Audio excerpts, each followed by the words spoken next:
It's the Real Estate Podcast, across every state, city and town of Australia. And welcome to another episode of the Real Estate Podcast, available on iHeartRadio every morning and on Spotify and Apple and wherever you get your podcasts from.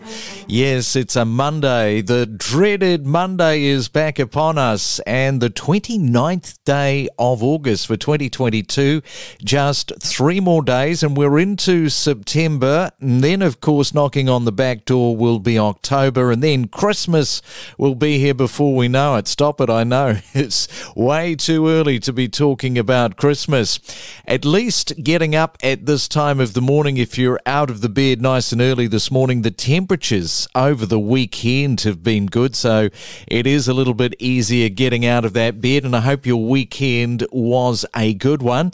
Coming up this morning, now we're going to be talking with Nicola Powell. She is the Chief of Research and Economics from Domain, and we're going to be finding out about an analysis report of almost 3 decades of Australia's combined capital house price cycle. So it's all about the price cycles. We'll be having a look at the downturns over that period of time, and we'll also be looking at the upswings in the Australian property market, which varied in terms of size and duration.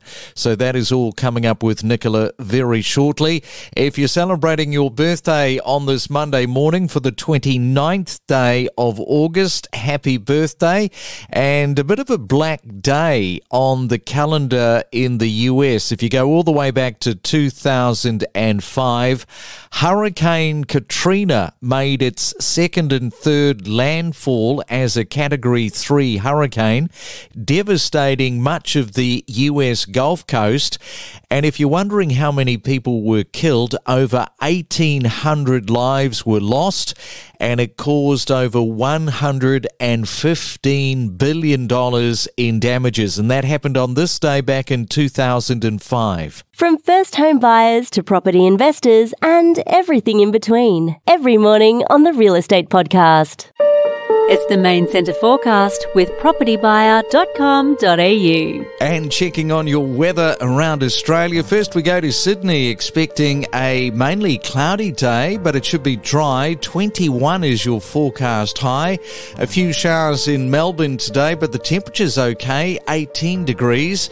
23 is the forecast high in Brisbane, with a bit of cloud around, but mainly dry. And in Perth today, also partly cloudy, but a dry day, and your high of 18 degrees. It's the Real Estate Podcast, across Australia, 7 days a week. We are just as addicted to property as you are. Every weekday morning from 6:30. Well, we often hear about previous property price cycles, but can we really benefit from them? Do they hold the magic sauce, I guess, for us to be more wiser and be more astute when it comes to making a financial property decision? If information is power, then surely this information is gold. Well, that's what we're going to talk about this morning. So let's welcome in Nicola Powell. She is the Chief of Research and Economics from Domain, to find out a little bit more about this. And a very good morning and welcome back, Nicola. Good morning, Craig. Look, thanks for having me back. Thrilled to be on. Now, you did this analysis of almost 3 decades of Australia's combined capital house price cycles. How challenging was that to put that together? Look, I think it's always challenging when you're picking apart data. This is based upon our combined capital city house prices. It's a stratified median price. We didn't just stop at our combined capitals. We did dive into some of those big cities as well, so Sydney, Melbourne and Brisbane. And look, it was, a really good piece of analysis for us to dive into, and I think particularly well-timed given the current downturn that's unravelling across Australia. Yes, unravelling across Australia. And as I said, if information is power, then this really should translate into a bit of gold for people this morning. So I guess first off, what did it reveal to you? Look, it absolutely is gold because, I feel that we seem to have this view that Australian house prices go through these wild boom and bust phases. What this analysis did is actually prove that that's not the case. While there are some areas in Australia that really, when their economies are based on one single thing, such as a mining town, they do tend to see these wild boom and bust phases. But what we learn by doing this analysis is we tend to see periods of gains of house pricing, and quite often they're surging, and then it's followed by a slight decline and sometimes even flatlined pricing. So, Nicola, research and looking at the data in the numbers, it's always interesting to break this down. Not all people have the time nor the patience for it, but it is a vital ingredient to be successful. And your report throws up this question. It's not timing the market that is important. It is the time spent in the market that really counts. So our analysis really did support evidence for this argument, and what it really does showcase is you need to step back and look at property as a longer term investment. If you do that, you're really kind of viewing property as an asset that is that longer term investment. It's really hard to pick a trough. It's really hard to pick a peak. And when you take that step back, timing becomes much less important, and picking that peak and picking that trough becomes much less important in your decision making. Yeah, and what's interesting is that all downturns over the past 3 decades have had an annual decline that peaked at less than 10%. That's absolutely right. And when you have a look at how many times house prices across our combined capital cities have seen an annual rate of decline, it's only occurred 4 times since the early 90s. So it occurred during 95 to 96, 2008 to 2009, 2011 to 2012, 2018 to 2019. And as you said, they all peaked at their annual rate of decline at less than 10%. And when you do that comparison to the upswing, we saw during all of those upswings, the peak rate of annual increase was above 10%. Yeah, so sticking with the upswings, looking at the 8 upswings in your report, they have varied in terms of size and duration. The shortest was interrupted by Australia's onset of the pandemic in March of 2020, and at that point had only lasted 1 year. That's right. And I think that was really evident across, analysing the 8 price cycles that we've seen across our combined capitals since the early 90s. They do vary in length. No price cycle is the same. They vary in length and duration. But when you have a look at the average, we're seeing that average upswing across those 8 upswings is 33% growth from their point of trough to peak. And they spanned 11 consecutive quarters of growth. So that's 2 years and 3 quarters. So, they did vary. We saw some very short ones. When you have a look at the longest, it spanned just over 4.5 years from 1995 to mid-2000. And what we saw during that period of time from trough to peak, we saw house prices rise by a whopping 44%. And the last significant downturn was during 2017 to 2019 when the combined capital house price fell by 7.9% from price peak to the trough. That is correct. And look, I think that 2017-19 downturn is really fresh in all of our memories.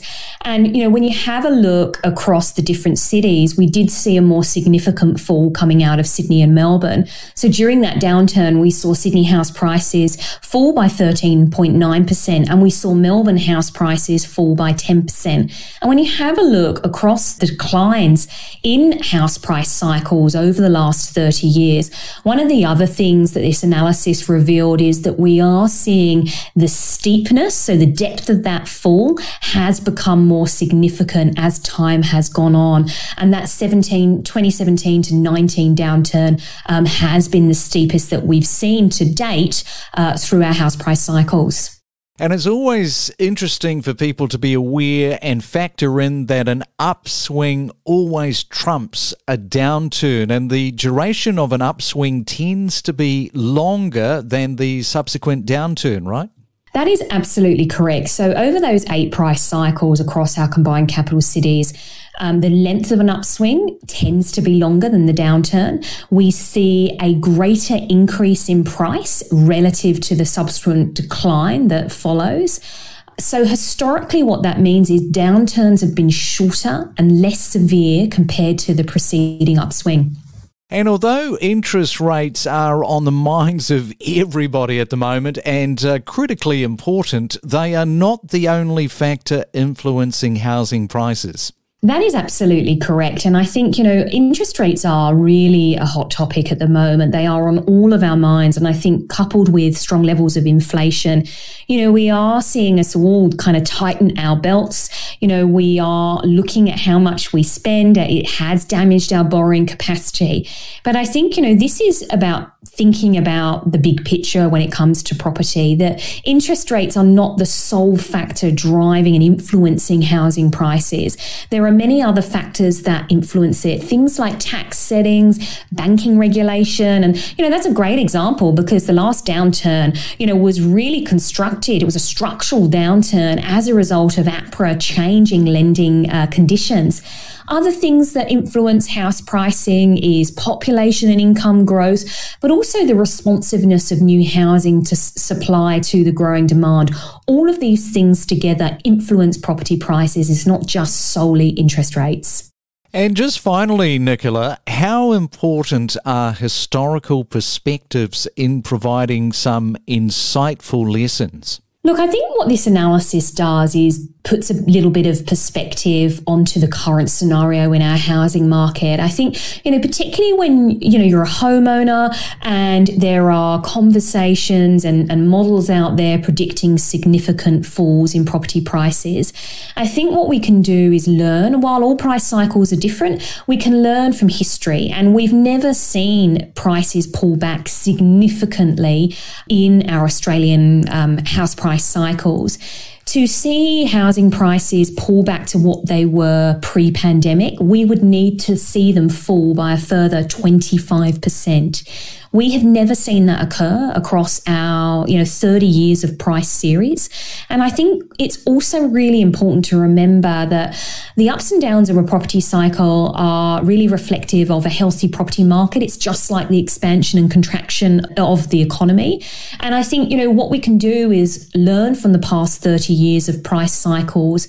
And what that does is it really allows us to, tell ourselves to focus on that big picture and not get distracted by trying to pick a price peak for selling and a price trough for purchasing. I think if we step back and we look at that bigger picture, it really allows us to focus on not timing the market, but time spent in the market that counts. All right, well, a lot of great information coming through there over the last 30 years. Nicola, always a pleasure, and thanks for coming on to the Real Estate Podcast this morning. Thanks for having me, Craig. We connect you to the best real estate information across Australia. The Real Estate Podcast.